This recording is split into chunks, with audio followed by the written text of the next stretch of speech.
Mr. Randy's Wine and Spirits. I am Mr. Randy, and my sinuses are once again all stuffy because of the weather here in Central Texas. But enough about that. Did you notice? I just noticed this. The color scheme on these bottles. That was not intentional. I promise you. I set those bottles up. I didn't even intend to set them up in that angle. But these are the Irish whiskeys that I've been playing around with. And Mr. Randy has turned a little bit away from bourbon. I'm sorry. Don't hate me.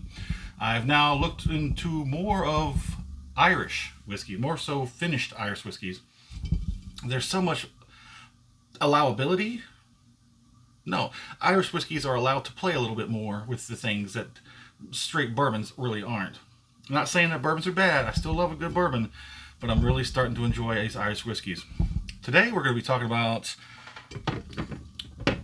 Bushmills Black Bush. That's a heck of a name, Black Bush. Anyways, so let's take a little bit closer look at the bottle.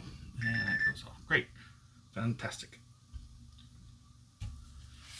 So this is a blended Irish whiskey. It comes in at 40%, which is 80 proof is about where I like to start off.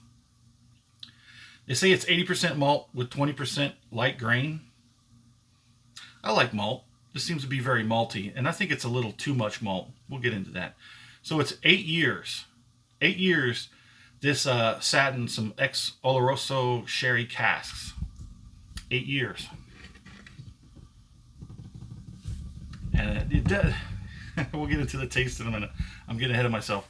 So this bottle comes in at about $35 in my area, and that is what I really paid for. It's like $35 and change. I'm not sure of its availability because I've been aware of Bushmills. I just haven't really known what they had, and I've never really looked, and I don't recall ever seeing this bottle. It wasn't until I saw it somewhere else on another video, and I was like, I've got to try that because I'm getting into these sherry cask finish. But enough talk. Let's get into the pour.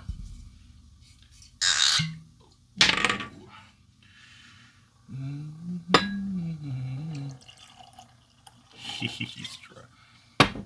Cork got away from me. There you go. Get back where you belong. Now, not quite too sure if that comes across well enough. It looks darker in real life. Now this is more of a darker whiskey than most of these other Irish, and its finish probably is being lent to the fact that it was in these barrels. A lot of times when you triple distill and stuff like that, you're going to lose a lot of color. But enough of talk. Let's get it under the nose. There is a very strong, pungent. I can't quite nail it down, but I can definitely pick out the sherry, the Oloroso sherry. Oloroso sherry is very strong and dark. That's why I'm probably seeing a lot of darkness. It's that Oloroso sherry is just, it's powerhouse. It's like a funky pungent, but sweet in the background. Maybe like some kind of like a chocolate orange. That's weird. That's the first time I've ever pulled chocolate orange out of one of these. Let's go ahead and get it on the palate. Wasting time.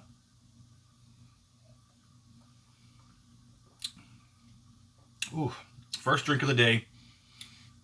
That's going to hit me full force. There's a lot going on. Let's go for a second sip.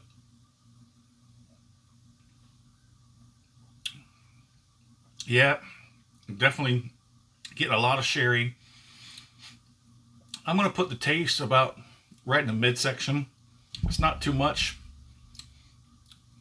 It seems like it's just about enough. It's definitely got a strong presence, but not overpowering. There's a whole bunch of different tastes going on in there. I can't nail down one, but it's your typical sherry, definitely out front. It's a good Irish whiskey. I want to try the regular Bushmills now. I might enjoy that a little bit better. This is definitely starting to give Mr. Randy a little bit of reflux in the back there. I can feel it. Let's go for that last one.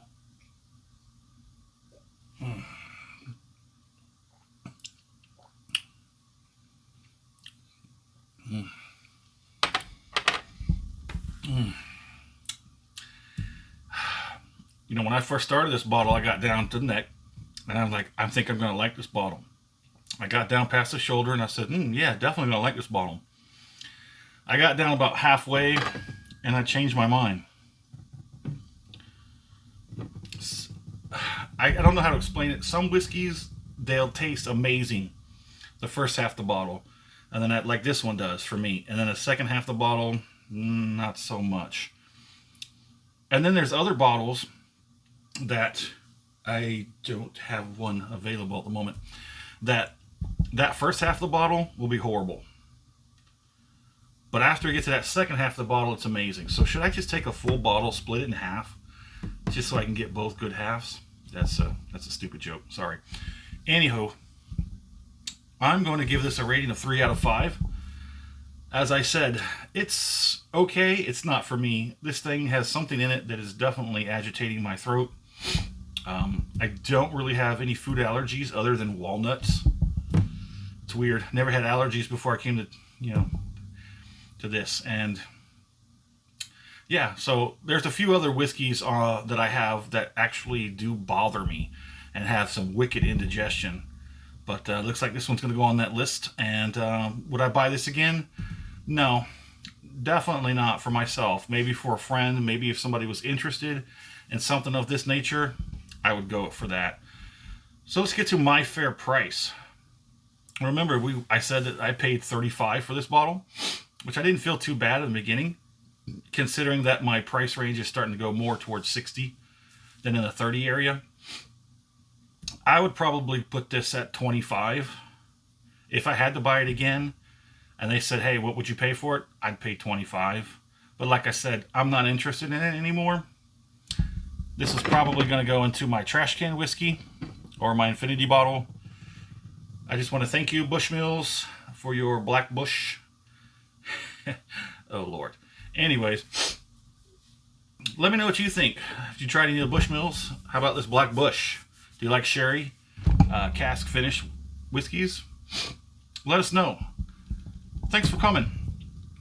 I am Mr. Randy for Mr. Randy's Wine and Spirits. Have a good one.